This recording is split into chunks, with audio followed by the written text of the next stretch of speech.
This is Stephanie Rose, and she's a cop, and she's going to tell us citizens what we do that annoy cops. Slow while a police officer is behind you under the speed limit. Just because we're behind you doesn't mean that you can't go the speed limit. You can even go 5 over. We're not gonna stop you for that. If you go 25 over the speed limit, yeah, we're gonna stop you. But don't go so slow just because we're behind you. That's so irritating. Go the speed limit or go 5 over the speed limit. Don't go 5 under. I'm trying to get places. You're annoyed about that? You know what I'm annoyed about? Y'all not using turn signals. Y'all parking up on the porch at Walmart. Y'all not following your chase policy and chasing anyways and causing accidents and going code 3 to places you don't have to go code 3 to. That's what annoys me. A lot of people actually do this in my town. It is asking, "Can I help you?" in that kind of tone. My answer is always, no, you cannot help me. I mean, people just get weirded out when they see a police vehicle in front of anyone's house or in the street. My town does property checks on homes. That's just something that we have to do during the day. One time I went up to a house to go do the property check, make sure everything's secure, and the guy next door came over and was like, "Can I help you?" And I was like, no, you can't help me. He was like, "Well, what's going on?" I'm like, nothing's going on, I'm doing a property check. Oh, okay. Say, can I help you the way they do? It's because we know how you guys go up in houses without warrants and kill the whole family and the dog. We know how you unjustly pull people over without even a reason to. We know how you falsify reports and how you lie to put people in jail. That's why they say it that way. You haven't figured that out yet? This is the third thing that kind of drives me bonkers. When we're on a serious call and neighbors just flock outside and ask, "What's going on? Is everything okay?" Yeah, everything's fine. We have everything under control. If it's really that big of a situation, you will hear it on the Facebook page or on the news. We're trying to investigate what's going on. We don't have time to talk to the neighbors and answer a bunch of their questions. I understand that citizens get a little uneasy when they see patrol vehicles, especially a lot of patrol vehicles in one area at one house that's next to their house. I get it, I really do, I understand.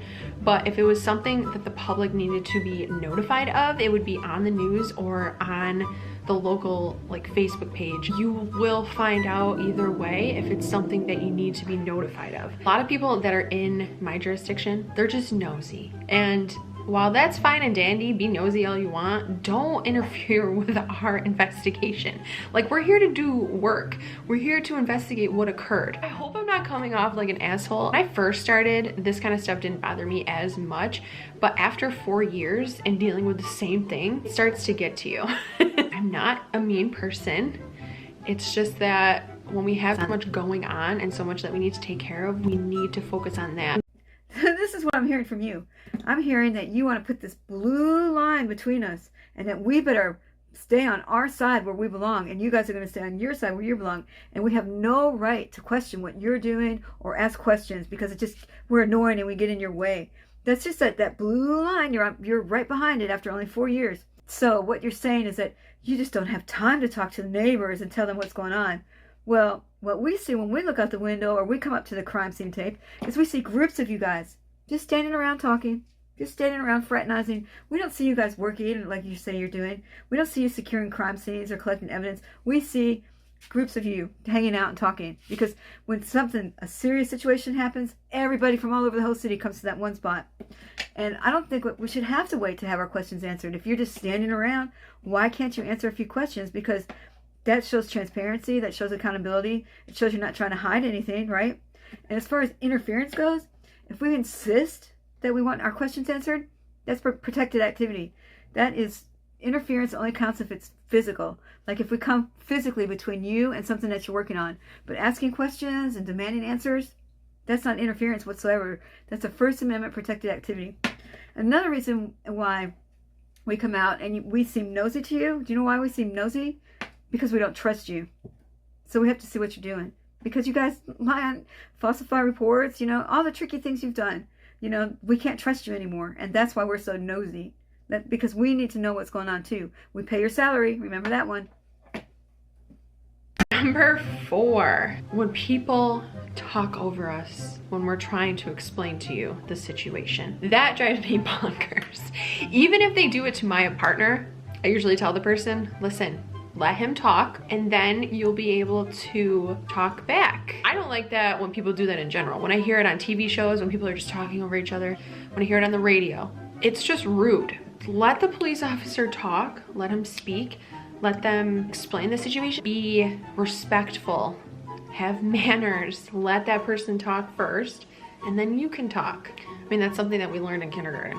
Here's the deal. Here's the deal. This is why we talk over you. We talk over you because you're coming at us with a falsehood or a lie that we have to correct before you continue. That's why. And then when we correct that lie or that falsehood, then you come back with, well, I'm not going to argue with you. I'm not arguing with you, and you walk away. Or we could just stand there and wait for you to finish doing your cop-splaining and then come back with a different opinion. And again, I'm not going to argue with you. I'm going to walk away. And that's what you do. Right. When someone doesn't agree, you rage quit.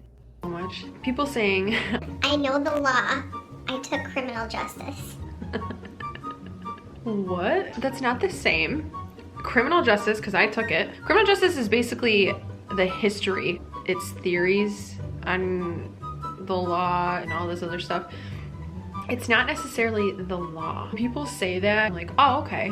You're just telling me how to do my job? I'm sorry.